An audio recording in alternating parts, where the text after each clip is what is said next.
in the wild again. And I felt right at home where I belong. I had that feeling coming over me again, just like it happened so many times before. Yeah.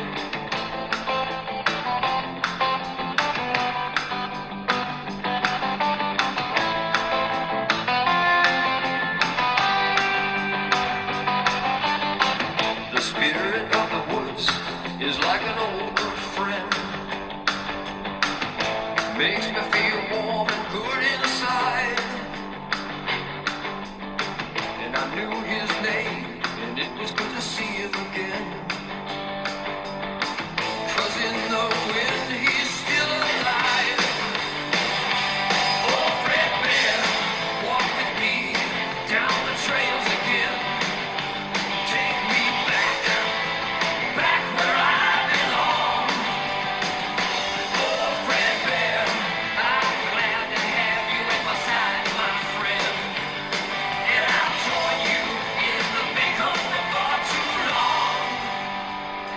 Before too long.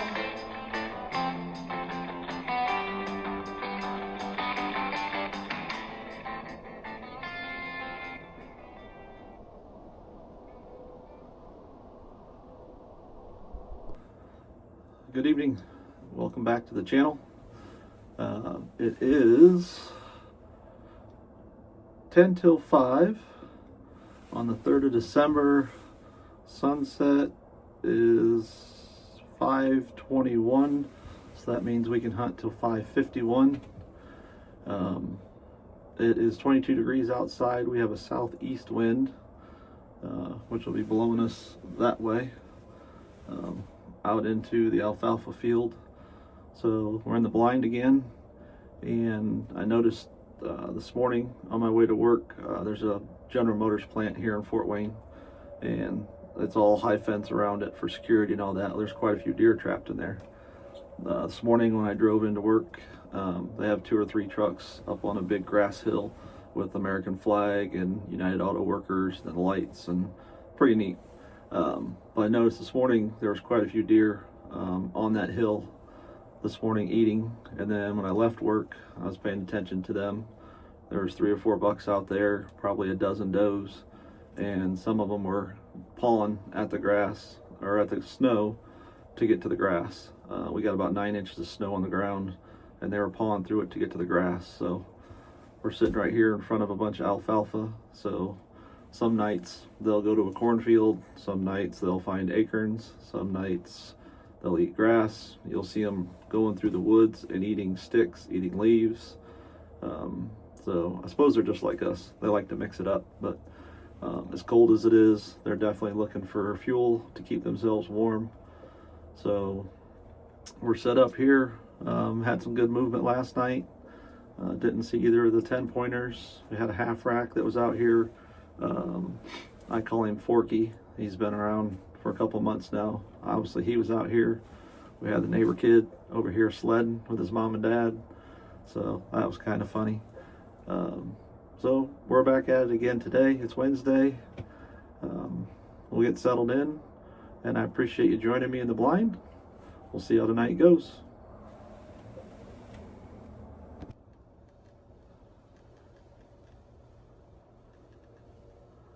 Well, you can tell I got the heater on.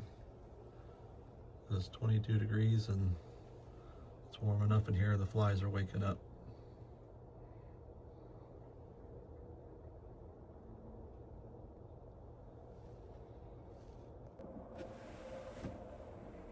Hey, well, I got a minute before hopefully things get heated and picked up here. Oh, talk too soon. Stand by, we got a deer coming across the field.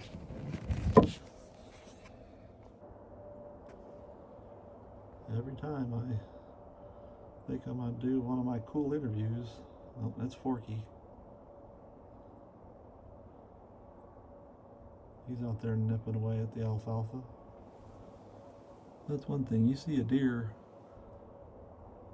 and you're watching a deer and they look behind them or they look to the left or right if they're looking somewhere, they're looking at something or for something. What he's doing is he's coming around the edge of that field right there, so he's kind of watching to see if anything's out there. But if you have a deer that comes out of the woods and then keep looking back over their shoulder, something else is usually coming along with him. So there's old Forky. We can always count on him for some video footage. But what I was going to say before Forky came out, optics. I think I told you guys yesterday, my tote from Montana showed up, so I got my wool Cabela's gear on, nice and warm. But my binoculars were in that same tote. These are Swarovski's 8x30 binoculars. I have lens caps for the front, and I do have a lens cap for the eyepieces.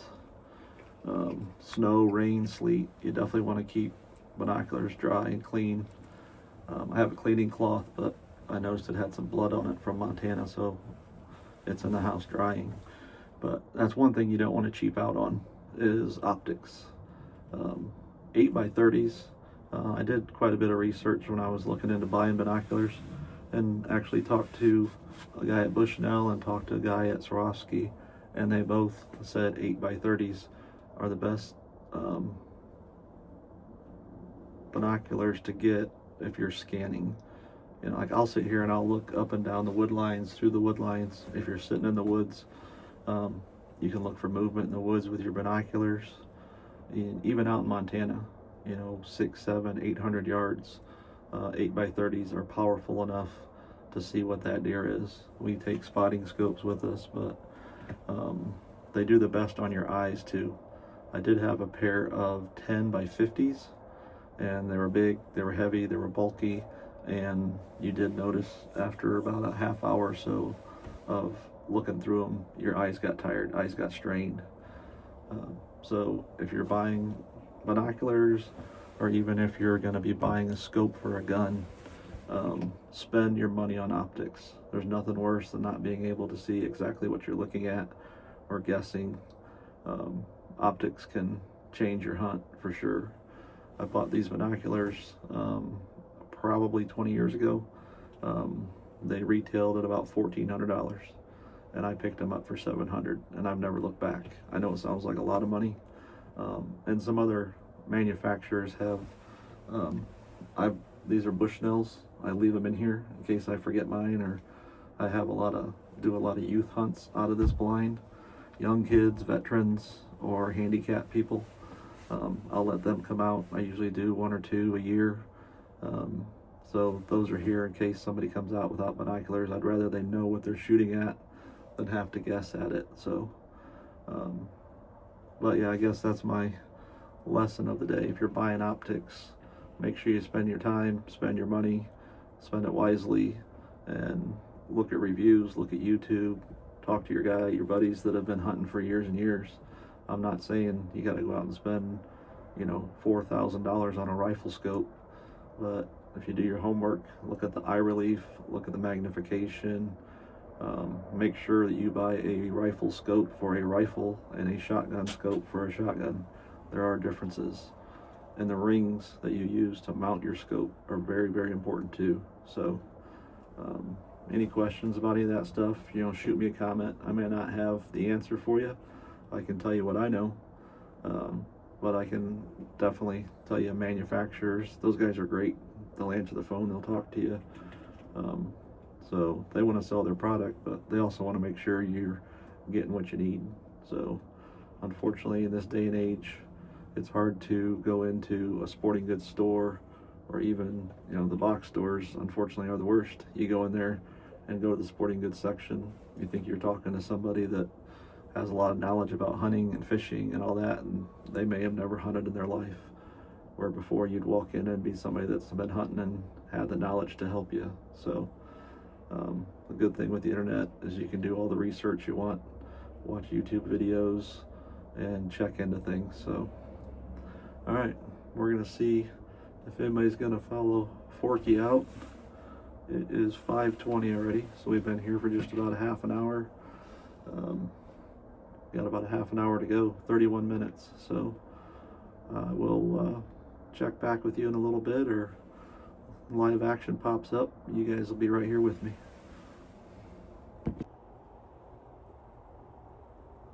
We got one deer coming out.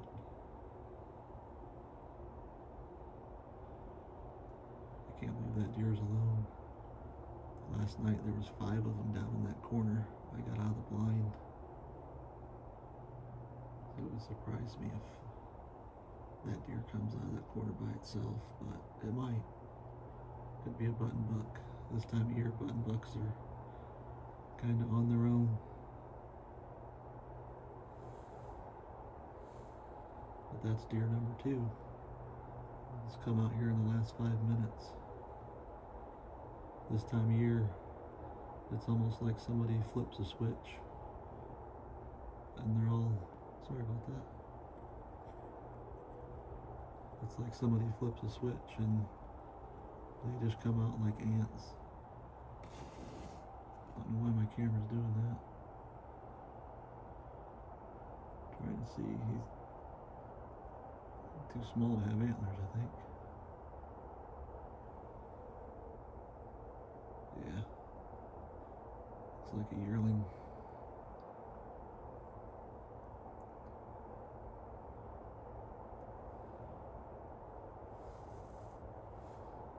Alright, we gotta keep our head on a swivel. I said it before, but you never want to get focused and watch a deer you don't plan on harvesting. Because that's when the one you want to harvest will sneak by, so we'll keep an eye down that way. She's coming up this way anyways, nipping at that alfalfa, filling up her belly.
Not sure what he stepped on, but he didn't like it. Pretty sure he saw that young doe go in the woods, so he's going over there to see what she's up to. But if you watch the body language, his body language while he's going across this field, if something else is going to come out, he'll be the first one to tell you. You just watch his head.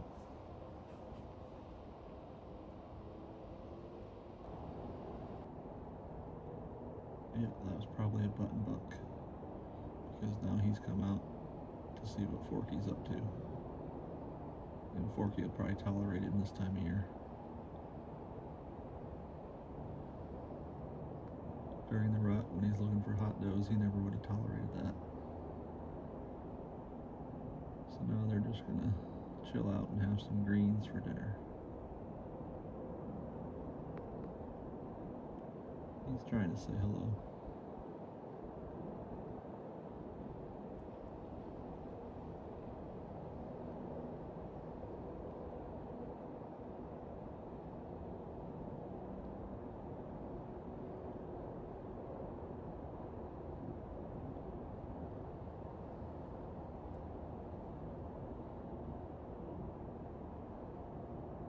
He's just gonna keep moving on his way.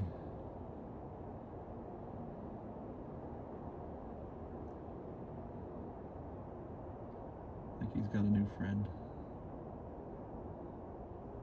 Oh, there's a deer right there.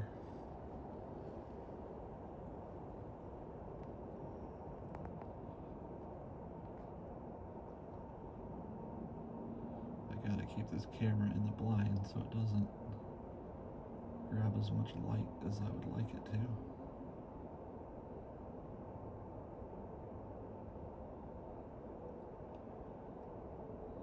Wouldn't it be nice if there was a big 10-pointer just walking right behind her? She's well in range.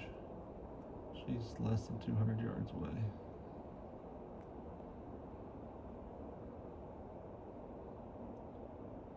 Alright, we're going to keep scanning the field.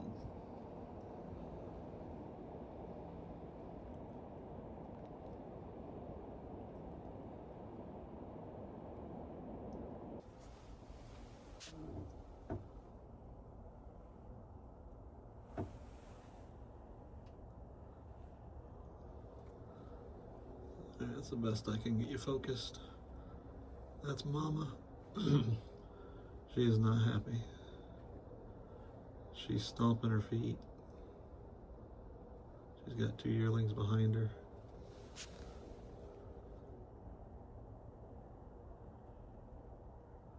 I'm afraid to open this window because that'll let my scent out.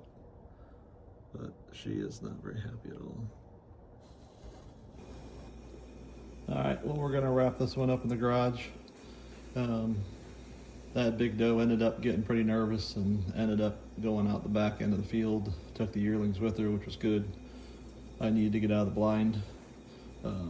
I got 2 heads back. This is the whitetail I shot this year. And there's the mule deer from Montana. So he'll go on the post that I made. And the whitetail, kind of thinking about what I can do. I got 3 or 4 of those. Thinking about putting those on something too. So I appreciate you guys watching the video tonight. We'll be back out there tomorrow night. It'd be nice if the sun would come out. That might make things move a little bit, but so we'll be right back in the blind tomorrow night. We did make it to 109 subscribers today. So I appreciate everybody tuning into my channel and watching. Like I say, the comment section's always open. If you guys have any comments on anything, any questions, any feedback even, or tell me what you like, what you don't like. But there's the boss. He wants to chew. He loves to chew on deer antlers. If you guys have dogs and you haven't introduced them to a deer antler, they love chewing on deer antlers. So he's got 2 or 3 in the house that he's worked on for a year and a half. So we'll let Ted see what's going on up here. He can smell them.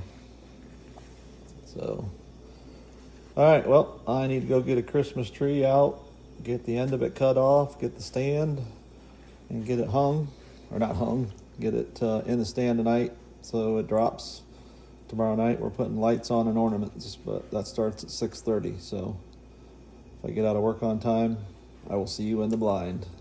Have a good evening. Ted, say goodbye. Attaboy.